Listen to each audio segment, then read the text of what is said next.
kadang itu belum cerita yang tak datang parlimen lagi. Kan? Sebab kita ni, saya bukan nak condemn ahli-ahli parlimen ke, nak condemn adun ke dan sebagainya. Sebab bagi saya sudah sampai masanya, saya nak mencadangkan kepada kerajaan, sudah sampai masanya kerajaan meminda perlembagaan atau meminda peraturan pilihan raya. Cik Husin tanya tu, saya teringat kepada apa yang pernah saya lontar. Saya nak lontarkan sekali lagi. Sudah sampai masanya SPR meminda peraturan pilihan raya supaya menambah syarat-syarat kelayakan untuk seseorang itu bertanding di kursi parlimen dan juga di kursi DUN. Kan? Sebab tuan-tuan, sekarang ini syarat kelayakan untuk bertanding jadi ahli parlimen ke, jadi ahli Dewan Undangan Negeri ke, tidak ada syarat kelayakan kelulusan. Tak ada, tuan-tuan. Orang tak sekolah pun boleh jadi calon. Kalau rakyat pilih, dia boleh menang. Kalau dia banyak duit, silap-silap dia menang. Tidak ada kelulusan, tuan-tuan. SRP ke, SPM ke, tidak ada kelulusan. Syarat untuk bertanding, tidak ada kelulusan. Yang ada umur lebih 21, tidak bankrupt, tidak terlibat dengan jenayah, kan? Dia bermastotin di kalau nak bertanding DUN, alamat dia mestilah dalam DUN. Kalau dia nak bertanding parlimen, tak ada masalah lah.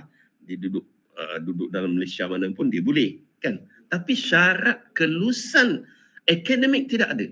Bayangkan, tuan-tuan, orang yang kita nak hantar ke parlimen yang tugas dia nak menggubal undang-undang, tuan-tuan, nak menggubal akta, orang yang kita nak hantar ke DUN yang nak menggubal enactment, yang nak berhujah dalam parlimen, yang nak berhujah di dalam DUN, yang nak berbahas, mencadangkan idea-idea penyelesaian kepada masalah. Mereka itu tak perlu ada kelulusan. Bayangkan, tuan-tuan, nak jadi kerani pun kena ada kelulusan. Nak jadi engineer pun mestilah, kalau katakan nak jadi engineer mechanical, mesti kejuruteraan mechanical. Nak jadi process engineer, mesti kena ada manufacturing engineering ke, electrical engineering ke, mechanical engineering.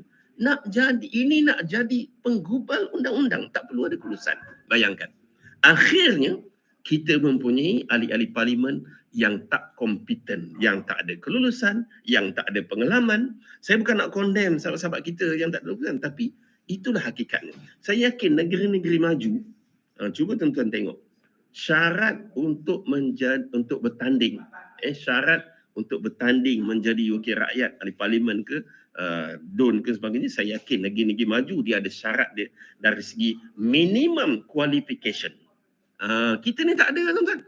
Ada yang tak lulus SRP pun, yang tak lulus SRP zaman dulu SRP kan, yang tak lulus PMR ke, yang ada tak lulus SPM pun boleh dan menang bertanding pilihan raya, tuan-tuan.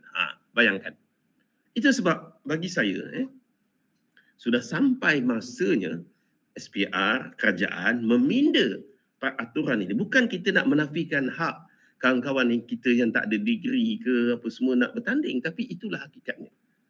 Kalau kita nak jadi pegawai ke, nak jadi PTD ke, nak jadi apa, mesti ada degree minimum, kan? Sekarang ini yang ada PhD pun dah berlambak-lambak, kan? Yang ada master beribu, berpuluh ratus ribu dah yang ada master. Tetapi undang-undang peraturan pilihan raya, nak orang yang nak masuk pilihan raya masih lagi tak ada meletakkan minimum qualification, untuk bertanding pilihan raya. Bayangkan, tuan-tuan. Kan akhirnya apa yang berlaku? Akhirnya kita ada ahli parlimen yang tak boleh nak bercakap, ahli parlimen yang tak ada ilmu, ahli parlimen yang tak ada pengalaman, ahli parlimen macam-macam lah, kan? Tuan-tuan, sepatutnya era tahun 2000 ni dah tak ada lagi dah. Tak ada lagi dah adun ataupun ahli parlimen yang yang bukan kelulusan ijazah. Mesti ijazah ke atas sepatutnya. Sebab nak jadi pegawai, nak jadi eksekutif pun mesti eksekutif kilang ke, pegawai kerajaan, penjawat awam ke, mesti ada ijazah. Kan? Kalau lah katakan nak turunkan sikit, mesti ada diploma. Kan? Jadi saya mencadangkanlah kepada kerajaan, terutamanya kerajaan perpaduan. Kita mesti ada apa tu orang kata eksekutif, golongan legislatif yang ada kelulusan. Golongan legislatif yang nak buat undang-undang. Mereka masuk parlimen, mereka akan bincang dari segi penggubalan undang-undang, akta ataupun meminda undang-undang, RUU, orang undang-undang dan sebagainya. Mana mungkin orang yang tak ada ilmu boleh buat undang-undang, kan? Tuan-tuan boleh fikir sendirilah, kan?